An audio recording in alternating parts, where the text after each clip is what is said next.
Hello, welcome to White Birch Tarot and Astrology. I'm laughing because this is my fourth time trying this. Things are wonky. I'm doing a reading for, we'll say, August 17th through, which is today, through I don't know, the 21st at least. There are 3 things happening in the sky. I did not print out a chart, but I'm just going to talk about them briefly. I was going to tell you my opinion of the energies, but I think I will let the cards do the speaking, because I've done what I did. I tried it a couple weeks ago or whenever I did with the objects representing the planets. So if it doesn't work, I'm going to blame my friend at Dog Star Tarot because she said she liked it. So I'm trying it again, and it came out different than what I expected. So I'm going to go with it. So this critter, this is Mars. Why not, right? A tusked elephant. That's hard to say. So Mars is our physical energy, to a certain extent our intuition, gut level feeling, body, desires, okay? And Mars is in a square, which is an uncomfortable aspect with Neptune. This is Neptune because of the shell inside. Neptune, the god of the sea, which is imagination, illusion, and dreams. And Neptune is in Aries, retrograde, the self and identity and desires, which Mars rules. And Mars is in Cancer, which is ruled by the moon and is about feelings and family and security and safety, being nurtured. Okay, so having said that, I'm going to show you what came up for the Martian energy right now. What's Mars wanting to manifest, and how's Mars feeling in Cancer squaring Neptune? And I get 2 majors, the Lovers and the Magician. Okay, so Mars here wants connection, wants protection, perhaps wants some romance, just needing a little love here, wants to feel safe and secure, but also fiery, you know? This is the Lovers, and I don't think this is... Sometimes this card is the choice. Tonight it's not. It's definitely connection on a spiritual and a physical level. You want the real thing. And the Magician, okay? So the Magician, Mars wants to go. Mars wants to do it. Mars wants it now. Mars always wants everything now. In Cancer, he's a little more patient, but also can be very needy. So he's like, you know, I declare that I'm going to manifest the perfect relationship. I'm going to be safe and secure, and I'm going to be loved, right? I'm going to be loved. And then what is Neptune here? What is Neptune saying in this square? Sorry, I have to... Okay, first I got the 8 of Swords. So again, Neptune makes everything kind of wonky and unclear. There is not clarity when you have Neptune. You have imagination and great vision. This person is blindfolded, so clearly the vision here is internal vision, and they feel stuck between a rock and a hard place, and they feel like they don't have a choice. They feel powerless. That's the word I'm looking for. They feel powerless, and Mars wants to have power. That's why he's the Magician here. Okay, Mars is saying, I can do anything. I'm going to do something. And Neptune retrograde squaring him is saying, no, you're not going to do anything right now. Okay, that's just what it is. And then another major comes out. This is also Neptune. Neptune is being the Hierophant. This is the spiritual mentor. This is the belief system. This is what we hold on to as far as, you know, our inner guidance, and sometimes outer guidance if you have a spiritual, what am I trying to say? A guidance system or whatever. So this is Neptune saying, okay, you're not necessarily going to know exactly which path to take right now, but here's one thing I can tell you is you need to go inside and listen to your guidance. And you might even need some help with this. You might need to connect with some other people that are looking for guidance, because this is a really big time. We've got all the outer planets have moved into new signs. They're all at the beginning of signs. So this is a very changeable time, very potent. And Mars being in Neptune can also make us a little tired. I've been exhausted. It's a difficult time. Whoops, now I just knocked Mercury off. Whoops, I didn't kill him. Yeah, I knocked him off. So we're feeling some uncertainty as far as our desires. We know what we want. I should take that back. We know what we want and we want to manifest it, but when we go to do it, it may not be manifesting as quickly or as reliably as we want it to. And there's an element here of just having faith and perhaps even redefining what your intuition and what your imagination are telling you. This is a big deal, and it's also about connecting, I think.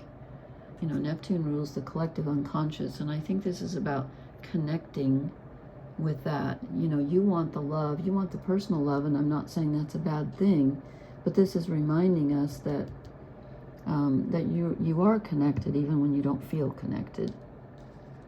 So there's a bit of a push-pull there, and actually I pulled a fairy oracle card for each one of these rows. I'm going to go ahead and read this one with it.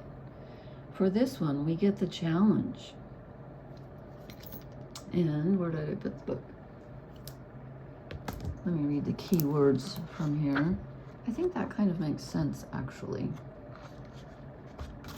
The challenge is self-criticism, obstruction, go for it. Oh, you know why that's self-criticism? Because swords are mental energy, and this is the one where the person is blindfolded. Now she looks like her hands might be tied behind her back, but normally, and I don't know, I think that just goes around her waist.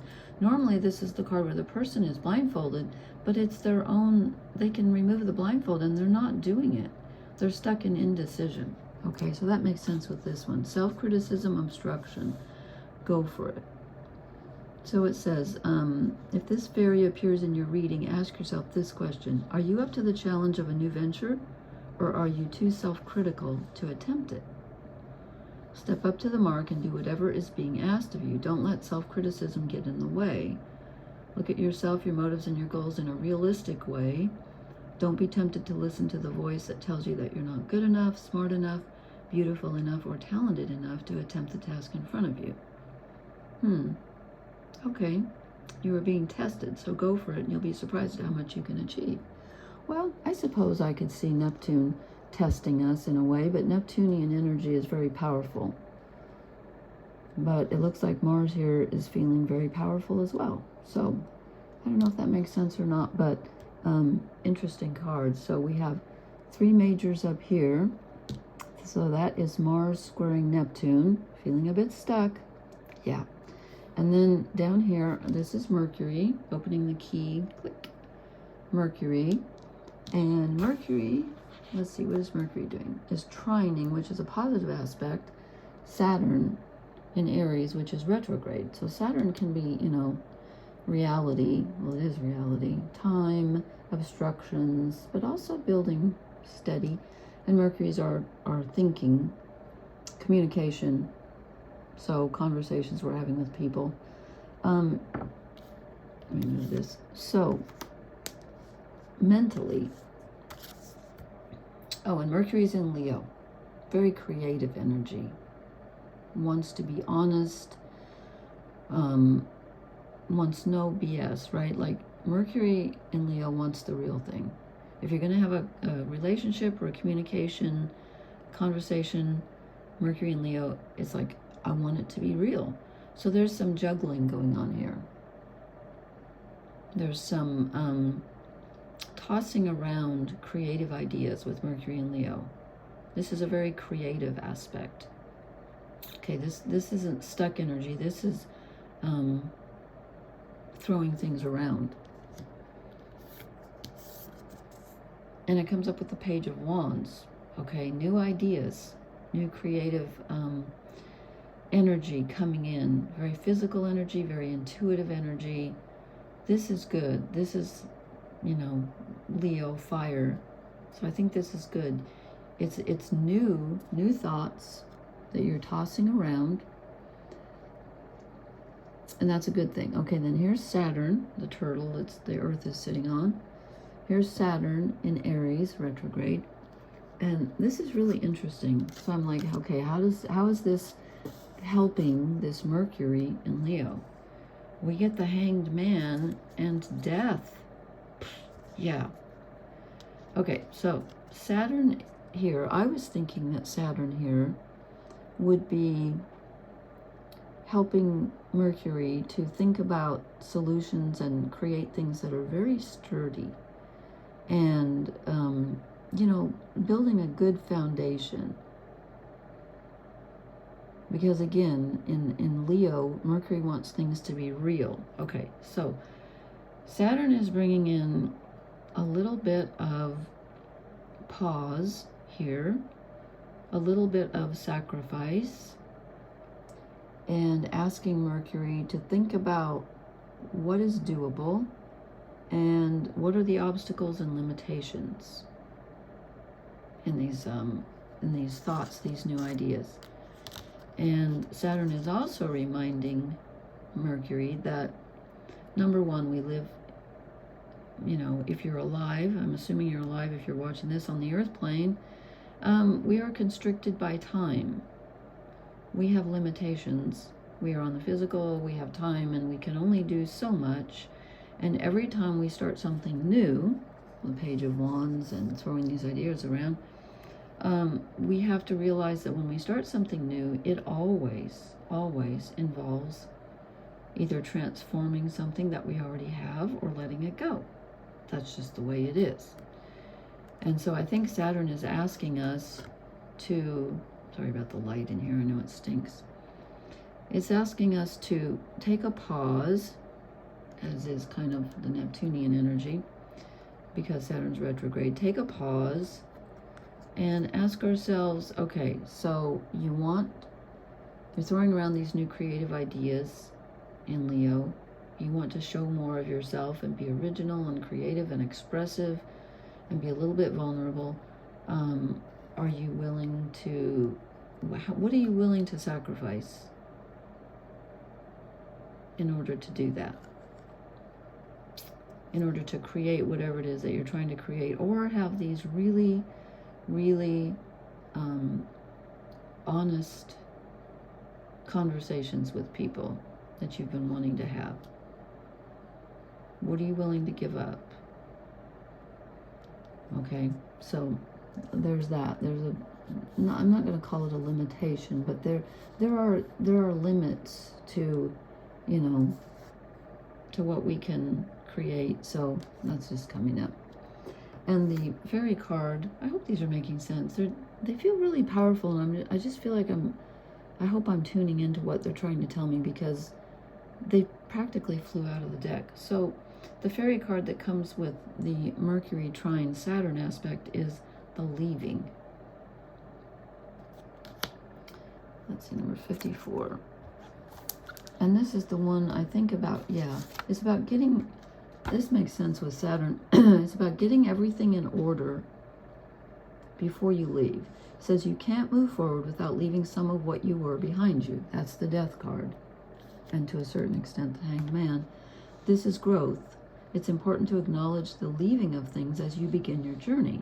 When you leave your house to go on a journey, it is a normal thing to tidy up a bit before going, putting things in their proper places, making sure the plants are watered and the dishes are washed, etc., etc. So when you journey psychologically, spiritually, or metaphysically, and of course this is, whoops, excuse me, I almost knocked my iPad over. This is kind of a mental energy, because this is Mercury here. You will also do well to leave your thoughts in order, yes, before you depart on that first step. Just as you would not venture into unknown territory without a map, you would be wise to ask for directions before you leave. In a reading, this may mean taking another card to guide you on those first steps. Well, we've got more cards coming. Okay, so we need to order our thoughts. I think they're coming thick and fast, to quote Lewis Carroll. And thick and fast they came at last, and more and more and more, the Walrus and the Carpenter. Lots of ideas flying around, but what are you willing to sacrifice in order to make them a reality? Okay. Then we move down to Venus. This thing got tarnished. I don't know how to clean it.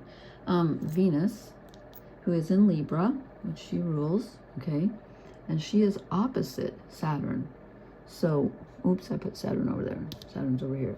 So we have Mercury in a good aspect with Saturn, and Venus in a difficult aspect with Saturn.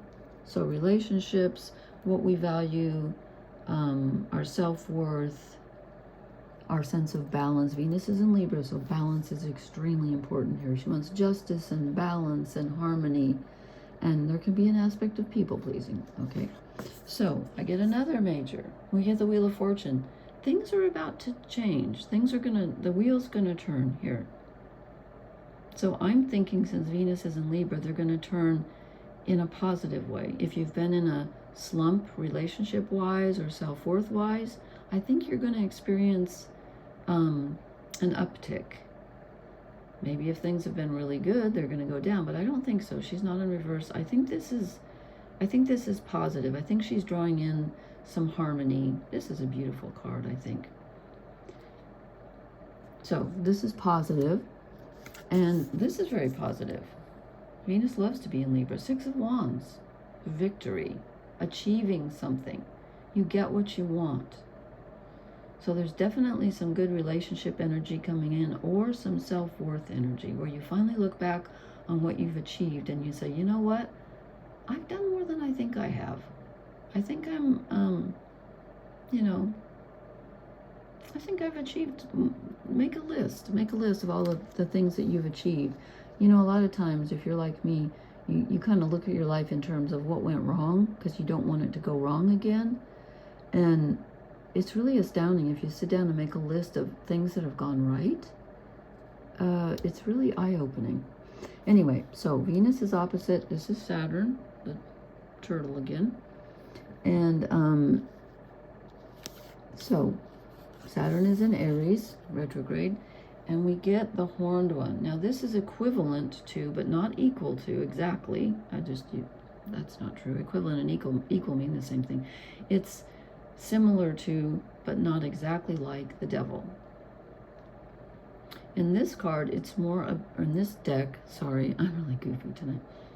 In this deck, it's more about getting in touch with your wild nature, okay? On a very earthy level, and of course Saturn, I mean, this guy, he could just be the embodiment of Saturn as far as I'm concerned.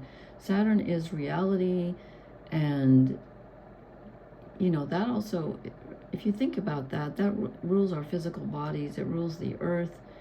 It's getting in touch with the earth, getting in touch with your physical senses. Venus is in Libra, where she likes everything to be beautiful and harmonious. That's fine, but reality isn't always beautiful and harmonious. Sometimes it can be, you know, I can't get this to focus tonight.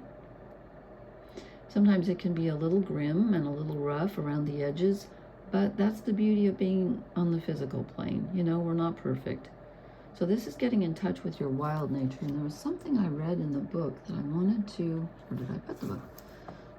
There was a line I wanted to make sure that if I can find it.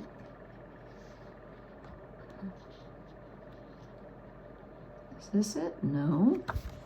Oh, apparently I didn't mark it. Okay. I thought there was something in here. Well, nah, I think it was a different card. Anyway, so this is getting in touch with the wild part of us. And, you know, Saturn is saying to Venus, yes, you can want harmonious relationships. There's nothing wrong with that, but they're not going to be perfect. Leave space for the wild, because it's gonna show up.